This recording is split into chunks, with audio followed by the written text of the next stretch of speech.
곧 다윗에게 허락한 확실한 은혜니라. 아멘. 확실한 은혜 받은 줄 믿으시기 바랍니다.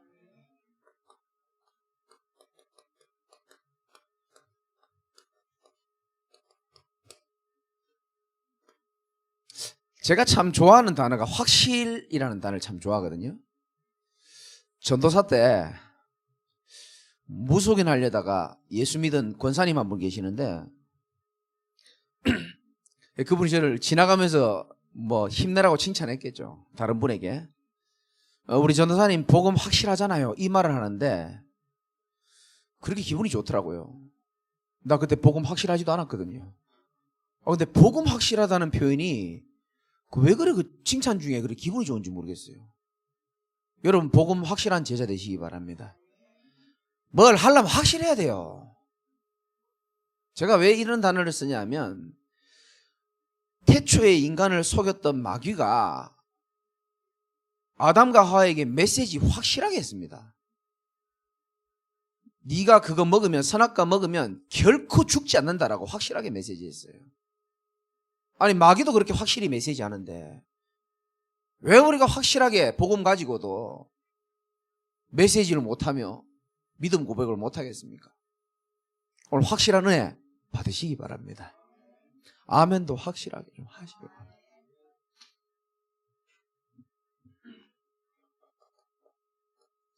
그래서 오늘 좀 메시지 좀 확실하게 좀 해보려고 합니다.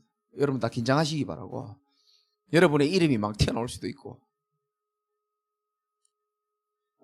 이 코로나가 지금 4번째 뭐 이렇게 대유행이라 그러잖아요. 여러분 그럴 때마다 어떤 생각 듭니까? 저는 참 겸손해져요.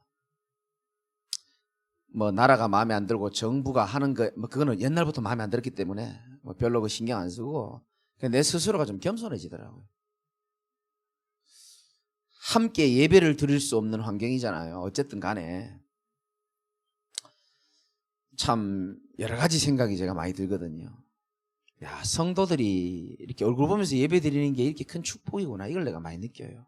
전에는 잘 모르다가 참 이것이 참 귀한 것이고 내가 어떻게 하다 이런 시대를 살게 됐고 참 이런 시대를 지나가는구나. 이제 여러 가지 생각이 많이 듭니다. 저는 여러 번 말씀드리지만 현명한 복음 가진 제자들은 이 코로나 위기 시대에 지킬 거는 지키고요. 싸울 거는 싸우고 준비할 거는 준비해야 된다고 생각합니다. 세월이 흐르면 우리 아이들이 어른 되는 때가 있을 겁니다. 40대 중반. 자식을 놓고 랩런트들에게 선생님, 부장님, 아버지, 어머니 예전에는 코로나 시대에 밤에 사람들도 못 모이고 예배도 못 모였다는 게 그게 정말 사실인가요? 라고 물어볼 때에 그 아이들이 그때의 추억을 과연 어떻게 말할 것인가, 어떻게 해석할 것인가는 저와 여러분에게 좀 달려있다고 생각합니다.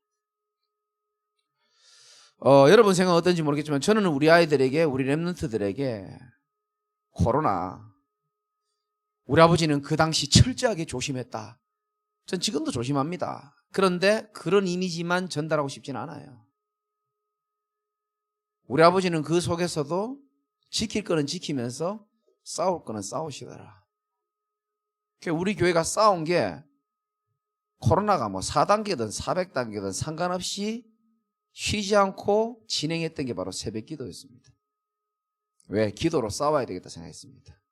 누가 욕을 하든 말든 지킬 건 지키고 싸울 건 싸워야 되겠구나. 그런 생각이 들었어요. 그리고 우리는 또 준비할 걸 준비해야 됩니다. 요셉이 7년 동안 풍년이었습니다. 그 풍년의 시기를 지나면서 그 후에 7년의 흉년을 대비했습니다. 벌들이 겨울을 대비하여 꿀을 준비합니다. 다 지혜로운 사람들은 다 준비를 합니다.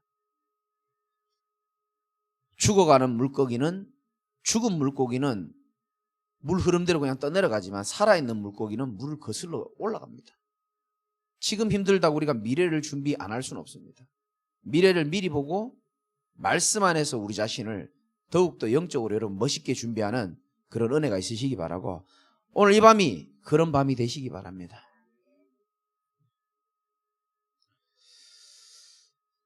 자, 불확실한 인생이라 그랬죠?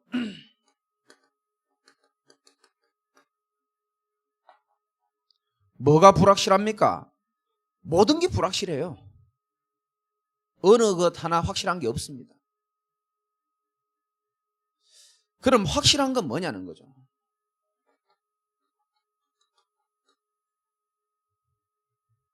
저는 사람 말 믿지 않습니다.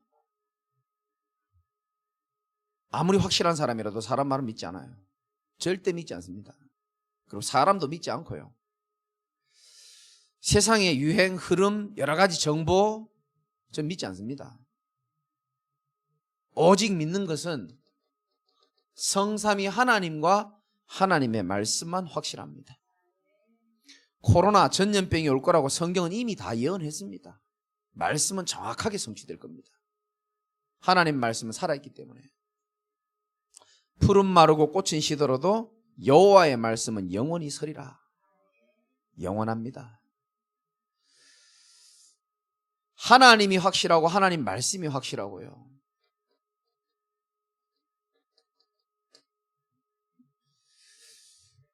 우리가 구원받은 것과 구원의 길은 오직 그리스도 한 분밖에 없다는 것이 여러분 확실해야 됩니다. 다른 이로서는 구원을 얻을 수 없다라고 성경은 말하고 있습니다. 예수 안 믿어도 된다면은, 구원이 있다면은 굳이 우리가 예수 믿을 필요가 없겠죠. 성경에는 구원의 길을 한 길만 다. 또 뭐가 확실합니까? 예수님께서 승천하시면서 보혜사 성령을 약속하셨고, 또 보좌로부터 지금도 눈에 안 보이게 시공간을 초월하는 성령의 역사를 하나님은 분명히 약속을 하셨습니다. 이 약속 위에 여러분의 인생이 있는 겁니다.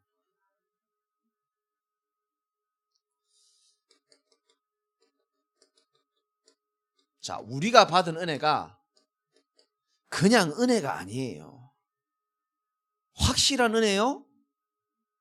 갚을 수 없는 크신 은혜를 받은 것임을 여러분 아시기 바랍니다. 아브라함 아시죠? 오늘 새벽에 말씀드렸죠. 아브라함에게 있어서 확실한 은혜가 뭐냐는 겁니다. 아브라함에게 있어서 확실한 은혜가 뭡니까?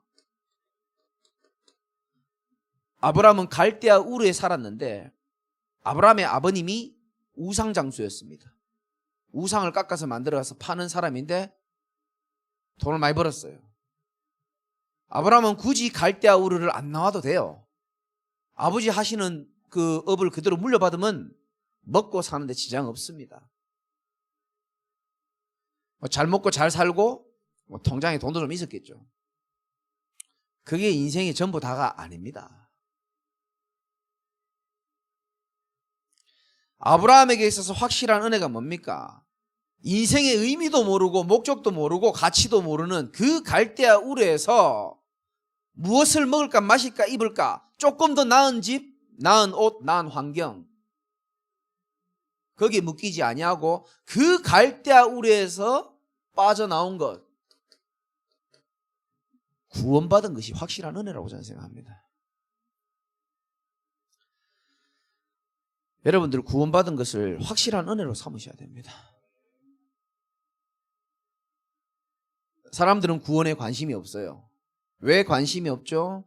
내가 지금 구원받아야 된다라는 것을 모르고 있기 때문에. 그러니까 구원의 길 관심 없어요. 왜 그럴까요? 영적인 사망 상태이기 때문에. 영안이 완전 어두워요. 그래서 하나님을 알 수도 없고 믿을 수도 없고 완전 영적 사망 상태. 그래서 요한복음 14장 6절에 예수님이 이 땅에 오셔가지고 예수께서 이르시되 내가 곧 길이요 진리요 생명이니. 하나님 안 만나면 안 되거든요. 하나님 만나는 길로 오시고, 세상에 진리 없습니다. 유일한 진리이신 그리스도, 그리고 완전 죽었던 우리에게 생명을 줄 수 있는 유일한 분으로 예수님이 오신 겁니다. 그래서 우리가 받은 구원이 확실한 은혜고, 저와 여러분들의 이 복음 받은 것, 그것 또한 확실한 은혜임을 여러분들이 아시기 바랍니다. 복음 받았다. 사실 다 받은 거예요. 진짜입니까? 좋지 않습니까? 이 복음 받은 거. 참. 그리고 시대마다 이건 여러분들도 아셔야 되고 새가족에게 가르쳐주면 됩니다. 구원과 복음과 시대마다 이 복음이 희미해집니다. 자꾸 변질되고요. 복음이 사라집니다. 그래서 우리 하나님은 그때마다 개인도 그렇고 가문도 그렇고 전 세계 마찬가지입니다. 재앙과 뭔가 하나님이 일을 하십니다. 노예로 보내기도 하고 재앙 가운데 전쟁 가운데 터지기도 합니다. 왜? 그렇게 해서라도 깨닫기를 원하는 겁니다. 도무지요 하나님을 아는 지식이 없어. 그래서 어두운 곳에 집어넣어버리는 거예요. 그래야 빛이 빛인 줄을 알 수 있기 때문에 그렇게 해서라도 깨달으라는 겁니다. 그게 재앙이 아니죠. 사실은 축복인 겁니다. 우리 주변에 여러 가지 어려움이 오고 문제가 오는 것처럼 보이지만 아니요, 그게 사실 축복인 거예요. 내 인생의 진짜 참 소망은 빛 대신 그리스도 한 번밖에 없구나. 그래서 시대마다 이 복음이 사라지는데 하나님의 관심은 시대마다 이 복음을 회복시켜야 되잖아요. 그래서 그 회복시키는 흐름이 있습니다. 초대교회 바리새교 흐름이 있고요. 마가다락방에 모인 언약 가진 자의 흐름은 달라요. 같을 수가 없습니다.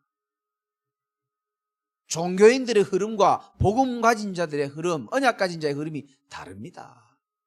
흐름이 다르고 가치관도 다르고 생각도 다르고 다 달라요. 저는 우리가 이 흐름 속에 인도받고 있다는 자체가 제게는 제일 큰 확실한 은혜라고 생각합니다.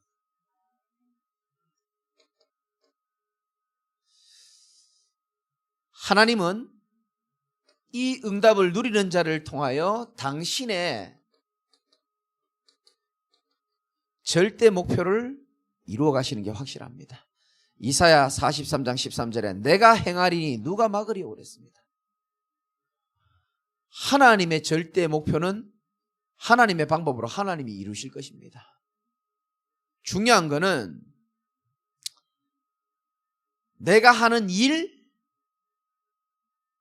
내가 하는 모든 것이 이 하나님의 절대 목표를 이루는 인생이 맞다면은 그가 하는 모든 것은 하나님의 절대 사명이 되는 겁니다.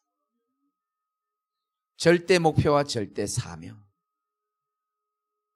정말로 이 축복을 알아듣는 사람이라면 그 사람의 인생은 걱정할 게 없어요. 왜냐? 그 사람의 인생은 인생이라고 쓰지 않고 절대 여정이 되는 겁니다. 하나님이 간섭하시는 여정이 되는 겁니다. 요셉이 여정입니다. 언약의 여정. 그래서 여러분들이 기억하실 것은 속지만 않으면 되는 겁니다.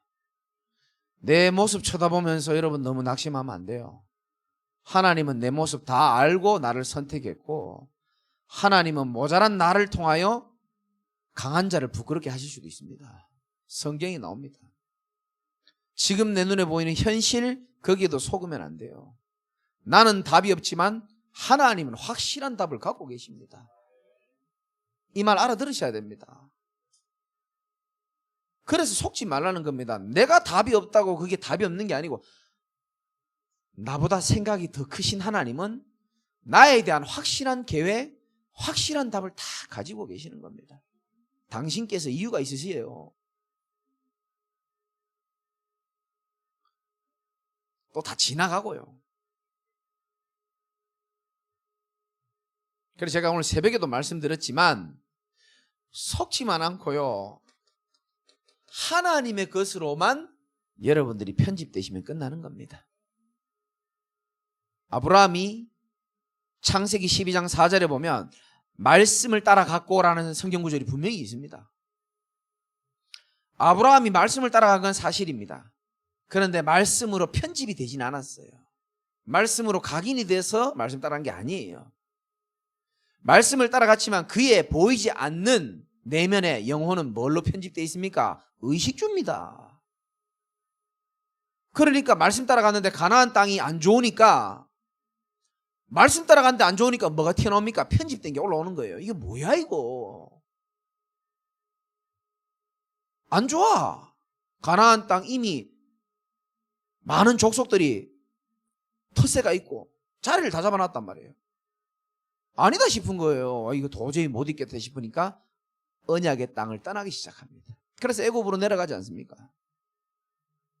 그게 하나님 뜻이 아니니까 거기서 더 큰 어려움을 당하고 다시 올라와서 같은 장소에서 예배를 드리기 시작합니다. 우리가 그럴 수 있습니다. 그런 사람들을 정죄할 필요도 없고 성경에 다 나오니까. 이 엄청난 절대 목표를 가지고 있는 저와 여러분들이 불신자처럼 의식주에 편집되지 마시고 하나님의 말씀으로 더 편집되시기 바랍니다. 왜냐? 말씀대로 하나님은 이루실 것이기 때문에. 됐죠? 이만하면 확실한 은혜 아닙니까? 여러분의 삶이, 우리 교회가 하나님의 절대 목표 속에 있기 때문에 우리가 하는 모든 헌신, 모든 일 절대 사명입니다. 그리고 절대 여정 속에 있습니다. 다시 말씀드리지만 내가 답이 없다고 해서 하나님이 답이 없는 거 아니에요.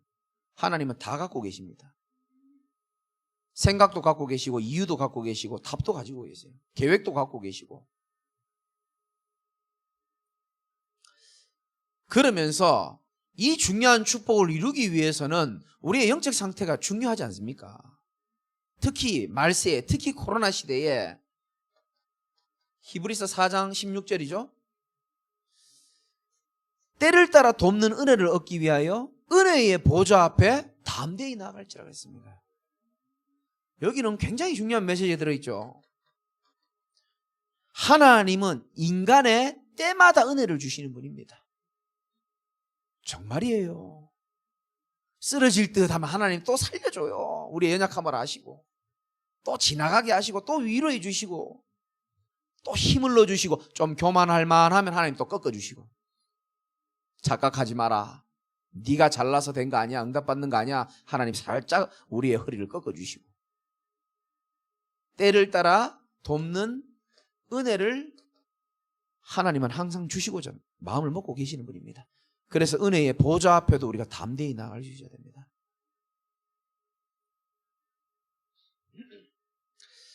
지금 우리 낮에 교회 와보시면 알겠지만 랩런트들 집중훈련합니다.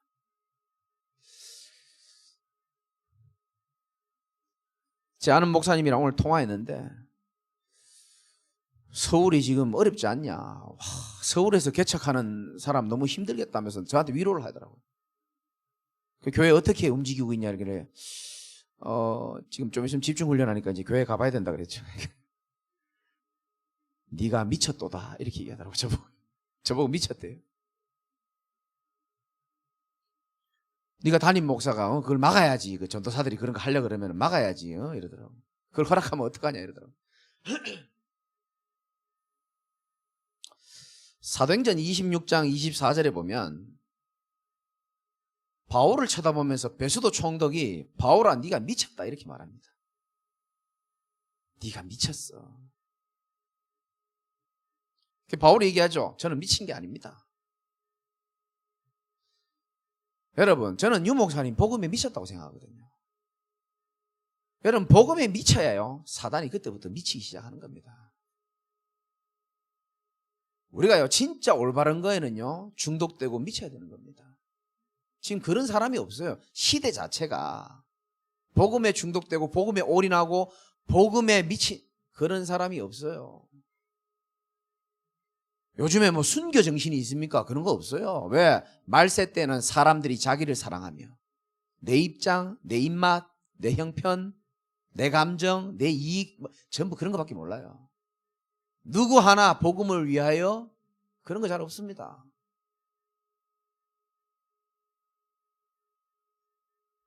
저는 미리 보거든요. 우리 뭐 다른 사람 빼고 우리 애들 3명이 각인될 거라고 저는 생각합니다. 오늘이 확진자가 제일 많이 나온 날이었죠. 우리 교회는 집중훈련했습니다.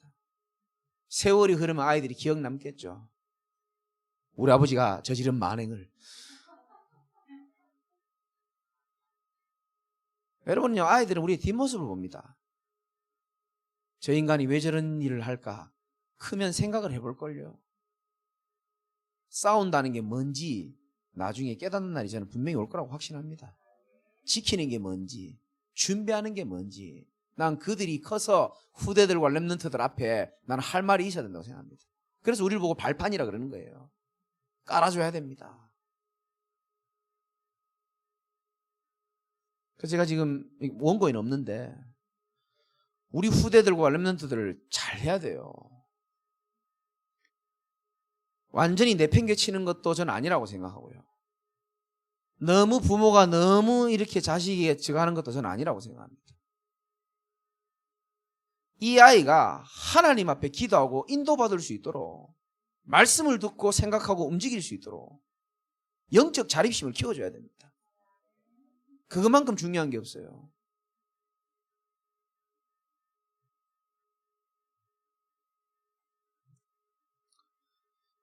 왜 제가 때를 따라 돕는 은혜를 얻기 위하여 은혜의 보좌 앞에 나아가라 그러냐면은 사람들의 편집은 이겁니다. 창세기 3장, 6장, 11장 오직 나예요. 이거 어쩔 수 없습니다. 내 조금만 이익 손해, 내 자존심, 내 입장 뭐 이런 복음도 필요 없어요. 완전히 뭐 끝나는 겁니다. 지금 시대가 그렇습니다. 그리고 돈, 물질, 육신, 그리고 자리, 위치, 성공 이걸로 지금 다 편집되어 있습니다. 아닌 척하고 복음을 받고 지금 변한 척하고 있어서 그렇지 실제로는 이게 지금 들어있는 겁니다. 자, 이거 들어있다가 교회 생활 하다가 직장 생활 하다가 문제 만났다. 그럼 이게 이제 올라오기 시작하는 겁니다. 이것 때문에 모든 게 다 왜곡되게 쳐다보고요. 그래서 바꿔줘야 됩니다. 어떻게? 갈보리산, 감남산, 마가다락방의 언약처럼 그리스도 사도행전 1장 1절, 1장 3절 하나님의 나라 오직 성령으로 편집될 수 있도록 저와 여러분이 기도해 주시기 바랍니다. 여러분이 먼저 그렇게 돼야 돼요. 시간이 지나면 지날수록 오직 그리스도밖에 없구나. 시간이 지나면 지날수록 하나님 나라가 임해야 일이 되겠구나. 시간이 지나면 지날수록 예수님 마지막 하신 말씀 오직 성령 충만 아니면 안 되겠구나. 시간이 지나면 지날수록 교회는 오로지 기도에 힘쓰더라. 1장 14절 아니면 안 되는구나.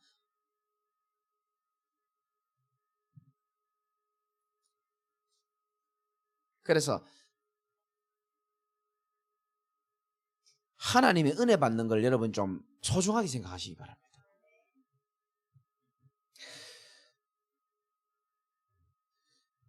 강진서가 저한테 편지 왔어요.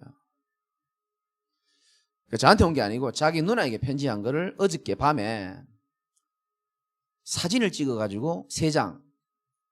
목사님, 이 편지가 왜 제게 왔는지 모르겠는데 누나에게 준 편지 그리고 저한테 쓴 편지를 같이 봉독해가지고 나 이제 보여주더라고. 찍어서. 그게 지금 이제 뭐라고 설명해야 될지 모르겠는데 어쨌든 지금 이제 여러 가지 이제 지금 고통 속에 있겠죠. 목사님 유치장에 있으면서 너무 많이 울었습니다. 뭐 그런 내용부터 시작해서. 그런데 이제 중간에 보니까 딱 눈에 와닿는 게 있더라고요. 그때는 몰랐는데 주의 종의 말씀을 귀담아 듣지 않은 것이 굉장히 후회가 됩니다. 그 이제 결론은 뭐냐 하면은 내일 재판입니다. 서울지방법원에 재판 결과 1차 1심에 이제 그 뭐라 그럽니까? 선고하는 날이거든요. 뭐 지 착각인지 모르겠는데 저는 죄를 안 지었기 때문에 무죄가 나올 가능성이 있기 때문에 목사님 무죄 나오게 기도해 주시고 무죄 나오면 전화기 없으니까 공중전화로 전화하면 목사님 받으시기 바랍니다. 제가 왜 편지 드렸냐? 제가 다시 목사님께 돌아가도 저를 받아줄 수 있겠습니까? 받아주면 좋겠습니다. 그런 내용이에요. 뭐 내가 뭐 받고 안 받고 할 뭐 그런 게 있겠습니까만은 저는 뭐 누구든지 마찬가지입니다. 뭐 영상으로 말씀 듣는 분들도 마찬가지고 저는 뭐 끝까지 기다립니다. 누구든지 끝까지 이해하고 끝까지 용서합니다. 어떨 땐 속이 문드러질 때도 있어요. 그 이유는 한 가지입니다. 목회 잘하기 위해서가 아니고 예수님이 나를 그렇게 기다려줬어요. 그렇게 정신 못 차리는 나를 하나님 끝까지 기다려주더라고요. 그래서 저는요 누구든지입니다. 기다립니다. 그래서 제가 얘기했잖아요. 한때 수요예배 때 한 번 얘기했잖아요. 이놈이 와가지고 새벽기도 수요예배 금요예배 한 번도 안 빠지고 나왔어요. 근데 돈 안 벌면 안 되니까 직장을 가야 되잖아요. 직장 가다 보니까 이게 피곤하니까 수요예배도 피곤해 졸고 또 한 번씩 힘드니까 딱 마지막 기도하려니까 나가버리더라고요. 그러더니 한 번씩 또 예배 안 나오기 시작하더라고요. 그래서 제가 얘기했습니다. 일이 힘들어서 예배 못 드릴 것 같으면 일 그만둬라 그랬습니다. 웃더라고요. 못 알아듣는 것 같더라고요. 일이 힘들어서 네가 예배 못 드릴 것 같으면 너 일 하지 마라 그랬어요. 국가에서 나오는 돈 그걸로 살아 그냥. 넌 은혜 받고 살면 돼 그냥. 좀 적게 먹어도 돼. 살도 좀 빠지고. 못 알아듣는 것 같더라고요. 내 말의 뜻을 못 알아들어요. 그러니까 다른 성도들도 그럴까 그런 생각이 좀 들었습니다. 아니 말 됩니까? 사람이 일을 해야 되잖아요. 근데 그 일을 하지 말아요 목사님이. 근데 진짜 내가 하고 싶은 메시지가 뭔지를 사람들이 잘 이해를 못하는 것 같더라고요. 하나님의 백성은요 은혜 떨어지면 다 떨어지는 겁니다. 하나님의 백성은 영적인 존재는요 영적인 힘이 없고 황폐해지잖아요. 모든 환경이 다 힘들어 보입니다. 다 짜증스럽고 다 부딪히고 사단의 시험에 잘 넘어지고 모든 거에 다 오픈되어 있습니다. 나는 그래서 하느니 그냥 좀 적게 먹고 은혜 받고 사는 게 난 낫다고 생각합니다. 이게 여러분들에게 잘 한번 적용해 보시기 바랍니다.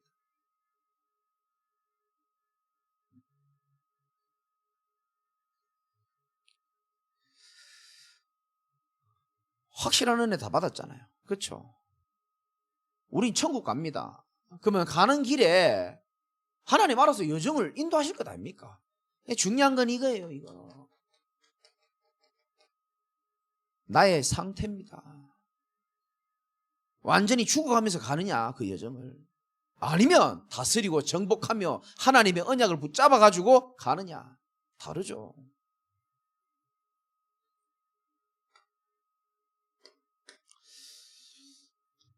그래서 여러분에게 지금 최근에 계속 메시지 드리지만 한 가지 미션만 잘 잡으면 됩니다.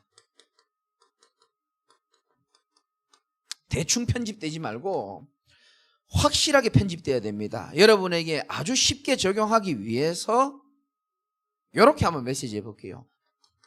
나의 모든 그 생각이 있잖아요. 그죠? 고민도 있고 갈등도 있을 겁니다. 모든 생각에 주어를 여러분이 새롭게 편집하시기 바랍니다. 어떻게? 하나님께서로 다 바꿔야 돼요. 오늘 목사님이 이런 얘기를 하더라. 틀린 겁니다. 하나님께서 나에게 이렇게 하셨다. 모든 생각의 주어를 바꿔야 됩니다. 저 사람 나한테 왜 저런지 모르겠다. 하나님은 왜 저 사람을 통해서 나에게 이런 시련을 주시는가? 백성이 올 길을 닦을 그릇을 준비하라는 겁니다. 하나님께서만 붙여보면요 관점이 다 달라집니다. 우리 인간이 왜 이렇게 힘든 인생을 살아가는지 압니까? 하나님이라는 단어, 하나님이 빠진 생각, 하나님 없는 사상, 하나님 없는 내 인생 사니까 다 힘든 거예요. 다시 주인을 원래대로 돌아오는 겁니다. 어디서부터? 내 생각에서부터. 하나님은 내게 뭘 원하시는가? 모든 생각의 주어에 성삼위 하나님을 집어넣으면 되는 겁니다. 아까 어떤 집사님 잠깐 오셔서 저하고 잠시 짧게 대화 좀 상담 좀 하셨는데 여러 가지 말씀 다 하시고, 그러니까 저는 한마디만 했습니다. 요거 집사님 말씀 다 맞는데 저는 때가 되면 하나님이 예배해 놓을 거라고 생각합니다 그랬어요. 그 집사님 생각이 다 맞습니다. 거기 하나만 집어넣으십시오. 하나님께서라는 단어만 집사님 편집되면 집사님 너무 멋있기 때문에. 다른 건 다 너무 멋있다 하면 또 누군지 알라. 집사님 너무 멋있고 너무 성실하고 그렇기 때문에 딱 하나님이란 단어만 편집되면 집사님 진짜 멋있다. 집사님 아무 말씀 못 하셨어요. 집사님 내 그 기도 제목이다 그랬어요. 그리고 나가셨습니다. 제가 왜 이런 말씀을 드리냐면은 우리는 아까도 말씀드렸지만 나도 모르게 운명적으로 편집된 게 있습니다.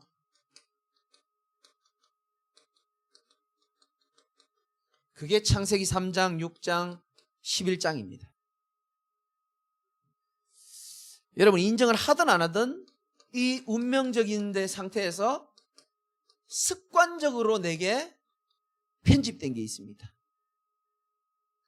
이 창세기 3장 나중심, 6장 물질 중심, 11장 성공 중심이 되니까 영안은 어두워지고 육안이 이게 밝아지기 시작한 겁니다.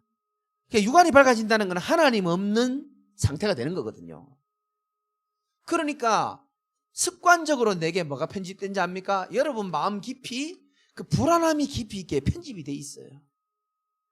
항상 불안한 겁니다. 그래서 잘 생각해 보세요. 여러분 오늘 하루도 얼마나 불안하게 살았습니까? 그러니까 불안하니까 어쩔 수 없이 뭔가를 집착하거나 뭔가에 빠질 수밖에 없는 겁니다. 그 불안을 잊어야 되잖아요. 괴로우니까. 아니면 내 불안을 없애줄 뭔가를 찾아가든가 누군가를 의지하든가. 자, 이러다 보니까 육안만 밟다 보니까 하나님 없는 모든 시각으로 보니까 불안하잖아요. 그러니까 뭔가 마음에 안정이 안 돼 있는 걸 보고 조급함이라는 겁니다. 진짜 영적 문제는 조급한 거예요. 급하지 마시기 바랍니다. 성경에 곳곳에 하나님 하실 것을 기다리라 그랬습니다. 아버지께서 약속하신 것을 기다리라 그랬습니다. 성경에 찾아보세요. 조금 더 연락 급하게 해라 이런 거 별로 없어요. 되도록이면 급하게 해라 별로 그런 말은 없습니다. 이게 우리에겐 편집되어 있습니다. 그래서 자꾸 조급한 겁니다. 응답이 올라 그러면 막 조급해가지고 막 빨리 막. 그래서 왜 업다운이 심한 사람들 있잖아요. 그리고 어쩔 수 없습니다. 뭐든지 계산합니다. 계산주의적이 되고요. 그러니까 돈도 속이고요. 자신도 속이고 이익 손에 따지고요. 내게 좀 이익되면 좀 이래 하고요. 그게 전부 육신적인 껍데기. 왜? 불안하니까. 불안하게 자랐으니까. 나중심이니까. 그리고 뭡니까? 순간순간 인간적인 방법만 생각하는 겁니다. 이게 우리에게 편집이 돼 있어요. 이게 우리 바뀌어지잖아요. 하나님의 것으로. 내가 어떻게 하지가 아니고 하나님이 하실 것이야. 난 기도하고 하나님이 일하실 것이야. 이거요. 종이 한 장 차이인데요. 여러분 인생 바뀝니다. 새로운 인생을 걸을 줄 믿으시기 바랍니다. 하나님의 것으로 편집된 사람들이 이를 보면 보여요. 편집 안 된 사람들이 보입니다. 그러면 정죄하는 게 아니고요. 하나님의 마음으로 기도해 주게 돼 있습니다. 자, 그러다 보니까 체질적으로 나도 모르게 편집돼 버린 것들이 몇 가지가 있죠. 첫 번째가 영적으로 이제 무기력해지는 겁니다. 왜? 불안하지, 조급한데 일 안 되지, 계산해도 내 마음대로 안 되지, 방법 써도 내 마음대로 안 되지, 무기력하게 되는 겁니다. 우리의 모습에는 이런 것들이 다 들어있어요. 그럼 좌절하고. 그리고 더 무서운 게 이겁니다. 황폐한 겁니다. 아니 육신적으로 계속 이 하나님 아닌 것들로 편집되다 보니까 자기를 위로하는 것도 하나님 아닌 것으로 하거든요. 세상의 문화로. 그러다 보니까 영혼이 황폐한 겁니다. 황폐라는 뜻 아시죠? 뭘 씨앗을 집어던지고 심어도 안 들어가는 느낌.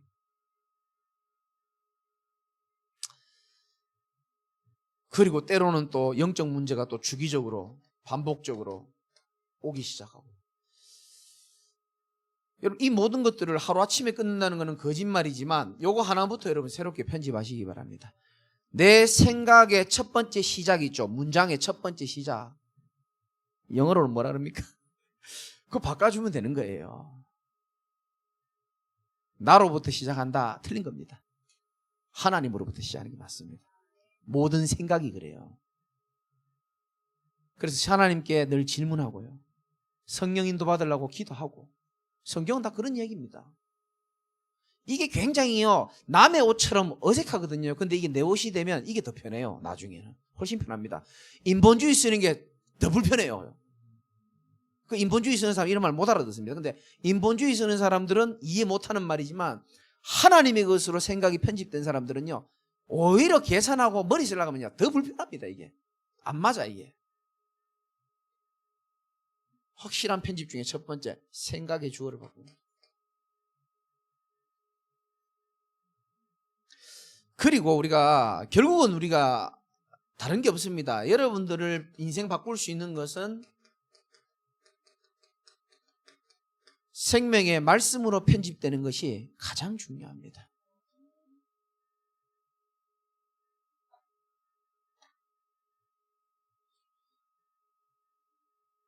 요한복음 8장 31절에 예수님이 이렇게 말합니다. 그러므로 예수께서 자기를 믿는 유대인들에게 이르시되 너희가 내 말에 거하면 참으로 내 제자가 되고, 자기를 믿는 유대인에게 예수님이 너희가 내 말에 거하면 참으로 내 제자가 된다 그랬습니다. 참 제자라는 말은 성경에 여기밖에 안 나와요.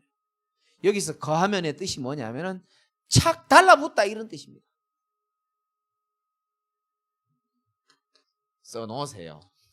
착 달라붙는 상태입니다. 언제든지 툭 찌르면 이번 주 강단 말씀 뭐야? 이러면 툭 튀어나오는 거예요. 그 조집사님이 옛날에요, 집에 가면은요, 강단 말씀 뭐예요? 이러면요, 한 번도 대답을 못했어요.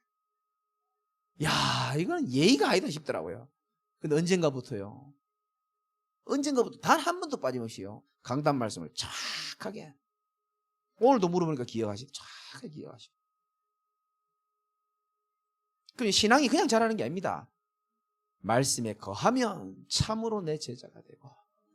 말씀은 곧 하나님이라 그랬잖아요.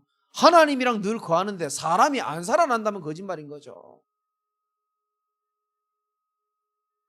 그래서 여러분들이 매주 듣는 우리 랩런트들의 강단이 있겠죠. 강단 말씀. 그러면서 여러분들이 무슨 말씀이 있어야 됩니까? 오늘의 말씀. 우리 카톡방에도 올라오잖아요. 거기서 찾아도 되고 기도 수첩에서 찾아도 되고, 그 속에서 하나님이 분명히 나에게 주시는 메시지가 있습니다. 그거를 여러분들이 묵상하는 게 우리 자신을 편집하게 만드는 귀한 축복인 줄 믿으시기 바랍니다.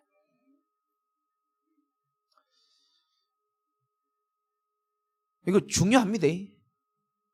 그래서 여러분, 목사는 아니지만 하나님의 말씀을 계속 편집되다 보면 이게 상황마다 생각이 나요. 이창근 선교사님이 추방당했거든요. 중국에서. 제가 어제 소식을 들었거든요. 공옥자 권사님 지금 말씀 들으시겠지만 좋지 않은 음성으로 저한테 이제 보고를 해주시더라고요. 그래서 이제 당분간 1년이나 한 6개월 정도는 이제 중국에서 오지 마라. 한국에 있어라. 어머니께서 별로 안 좋으시겠죠, 권사님께서. 저는 그 소식을 딱 듣는 순간에 내 머리는 뭐가 생각나냐면 사도행전 18장이 딱 떠오르더라고요. 브리스길라 아굴라 부부가 멀쩡히 일 열심히 잘하고 있는데 로마에서 유대인들 다 나가라고 추방시켰어요. 그래서 고린도로 갔습니다. 거기에 하나님의 절대적인 계획이 있었잖아요. 생각지도 못한 전도자와의 축복된 만남이 있었습니다. 그게 브리스길라 아굴라의 인생을 뒤집는 전환점이 됐습니다. 맞잖아요. 여러분, 우리가 문제가 아닌 것은 나는 답이 없어도 하나님은 내 인생에 답을 갖고 계신다니까요. 계획을 딱 갖고 계십니다. 내가 답 없다고 해서 믿음을 잃어서는 안 돼요. 나는 좀 답답할지라도 하나님은 날 향한 가장 좋은 답과 계획을 갖고 계시는 분입니다. 그러니까 이 말씀이 편집되면 어떤 상황 가운데서도 이 말씀이 생각이 나요. 여러분, 한번 물어봐요. 나한테 아무거나 상황을. 저는 거기에 대한 상황에 대한 말씀이 다 편집이 되어 있습니다. 머리는 좋지 않아요. 그런데 나는 하나님 말씀 믿기 때문에 말씀 의지해서 하나님 은혜로 이게 기억나는 것들이 많이 생겼어요. 늘 두려우니까 디모데후서 1장 7절 말씀. 하나님이 우리에게 주시는 마음은 두려워하는 마음이 아니요 내게는 편집되어 있습니다. 늘 사방으로 나를 둘러싸는 느낌이 많이 들거든요. 사방으로 우리가 쌓여도 네가 쌓이지 아니하고. 그렇구나. 또 열왕기하 6장 8절부터 생각나는 거예요. 우리와 함께한 자가 저들과 함께한 자보다 많으니라. 그거 잠시 생각하는데요 마음 괜찮아집니다.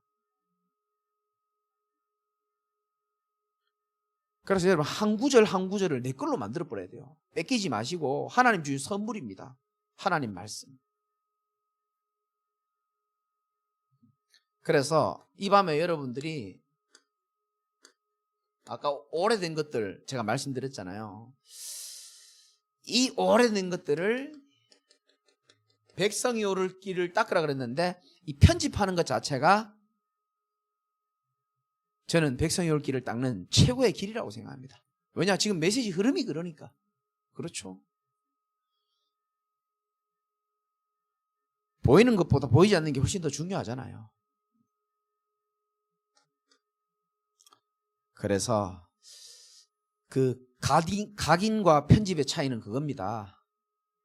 각인은 그냥 각인되는 거예요. 세뇌 비슷한 말이죠. 편집은 자리를 잡으면서 기존에 있던 것 잘라낼 걸 잘라내고 자리를 잡는 거기 때문에 더 중요한 단어입니다. 그럼 여러분들에게 복음의 말씀이 계속 자리 잡다 보면은 믿음도 생기고 그러다 보면은 가위로 예쁘게 오려져 나가는 것이 하나가 있습니다. 그게 뭐냐면은 우리의 과거이고 상처입니다. 똑같지만 다릅니다.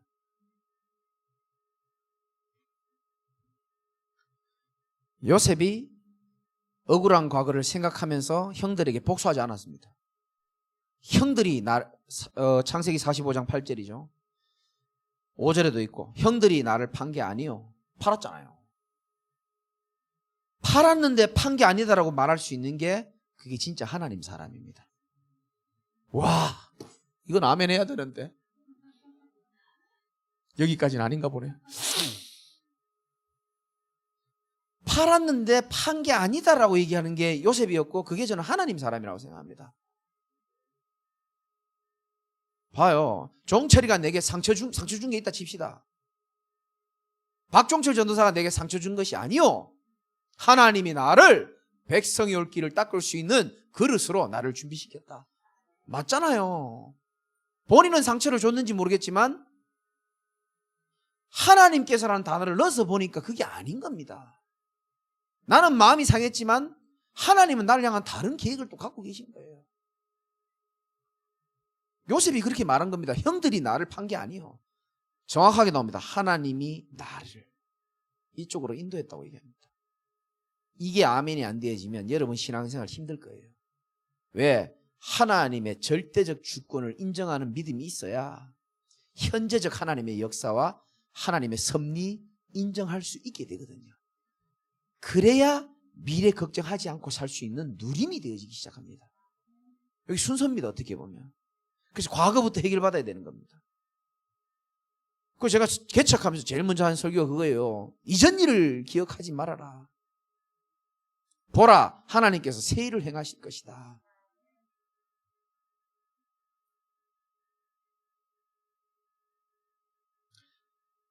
좋았던 과거, 안 좋았던 과거, 또 안 좋았던 상처, 여러분들은 답이 없어도 하나님은 답을 갖고 계시고 그것 또한 증거로 또 발판으로 하나님 분명히 사용하게 되어 있습니다.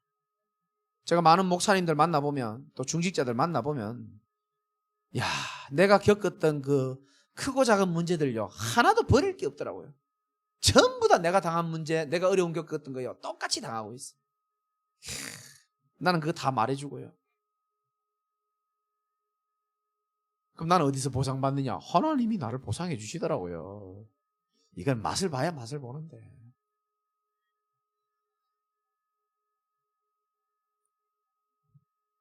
그래서 하나님 말씀이 편집되면 편집될수록 요거는요 자동으로 오려 나가게 돼 있습니다. 왜? 믿음이 생기기 때문에 그런 거예요. 그래서 진짜 여러분들이 말씀 편집은 참 중요합니다. 여러분 상황마다 내 마음에 꽂히는 말씀들은요, 반복해서 들어도 되고 암송할 필요도 있습니다. 저는 예를 들어서 조집사님이랑 갈등이 있고 정권사님 갈등이 있잖아요. 그럼 그냥 성경 구절이 그냥 떠올라요. 하나님이 나의 정확한 재판장이 되어서 하나님이 은밀한 중에 다 판단하시고, 맞잖아요. 필요 없으면 하나님 때려잡을 것이고, 이 두 분을. 그렇죠?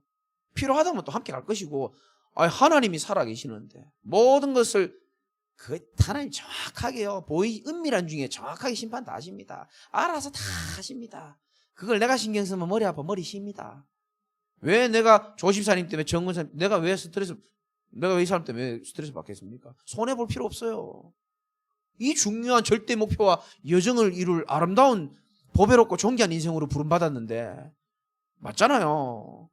우리는 독수리인데 왜 닭들이랑 같이 닭처럼 살 필요 있습니까? 우리가 정체성을 깨달아야 됩니다.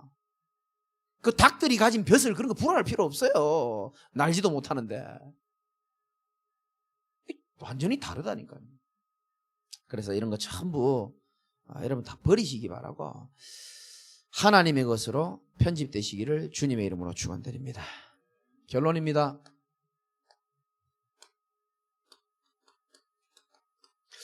치유 서밋 이런 말씀 많이 들었죠? 여러분 진짜 치유가 뭔지를 아셔야 됩니다. 진짜 치유는 내 모습을 정확하게 볼 수 있는 게 진짜 치유예요. 예를 들어 볼게요. 광야의 백성들이 지 모습, 지 꼬라지를 절대 못 봤습니다. 애굽에서 그렇게 고생하다가 유월절 어린 양이 피 바르고 주의 은으로 나와서 이 축복된 여정을 걷는 그런 상황인데, 겨우 구원받은 거 다 잊어버리고요, 지 모습 다 잊어버리고 불평하고 원망하고 애굽이 더 낫다라고 얘기했습니다. 자기 모습을 제대로 못 봐서 그렇습니다. 여러분 모습을 진짜 볼 수 있다면요, 거기서부터 진짜 치유가 일어나게 되어 있습니다. 그리스도 아니면 아무것도 아닌 존재가 우리입니다. 어떻게 생각합니까? 여러분이 진짜 복음의 눈으로 한번 자신을 한번 쳐다보고요, 말씀의 눈으로, 창세기 3장의 눈으로 여러분 자신을 한번 조명 한번 해보세요. 그 사람이나 나나 비슷해요. 똑같습니다. 내가 정죄하는 그 사람, 내가 용서해주는 그 사람이나 나나 별반 차이 없습니다. 그리스도 안에서 다 똑같아요. 하나님 은혜가 있으니까 오늘도 저는 여기 서고 여러분 여기 앉아서 은혜 받는 거지. 그렇잖아요. 하나님 은혜가 없으면 저는 아무것도 할 수가 없는 그런 연약한 존재입니다. 그래서 바울이 누구보다 많이 수고했지만 내가 한 것이 아니고 내 안에 계신 하나님의 은혜로다 그랬잖아요.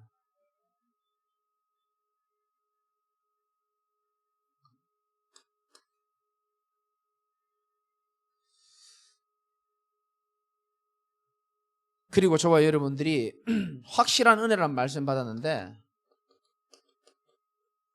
내 인생을 확실하게 살려고 하지 말고 확실한 분을 굳게 잡는 편이 훨씬 더 빠릅니다.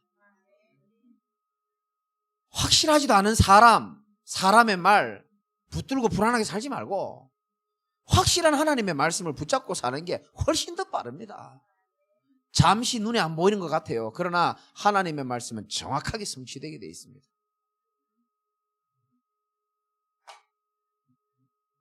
무속인들처럼 그 자리에서 답은 못 줘도 답도 아니죠, 솔직히. 법륜 스님처럼 그 자리에서 어떠한 답을 주지는 못해도 그게 진짜 답입니까? 저는 답 아니라고 생각합니다. 하나님의 말씀은 정확하게 우리의 인생에 정확하게 이루어질 것을 여러분이 믿으시고 새롭게 재편집되시기를 주님의 이름으로 축원드립니다. 하나님 감사합니다. 불확실한 우리의 인생의 미래에 무엇이 진짜 확실한 은혜이며 무엇이 진짜 확실한 것인지를 이 밤에 우리 귀한 성도들과 또 온라인으로 말씀 듣는 모든 분들이 깨닫는 은혜가 있을 수 있도록 역사하여 주옵소서. 사단도 우리에게 확실하게 메시지를 던지는데 우리도 하나님의 확실한 언약을 굳게 붙잡고 확실하게 승리하며 살아갈 수 있도록 은혜를 더하여 주옵소서. 예수 그리스도 이름으로 기도드리옵나이다. 아멘.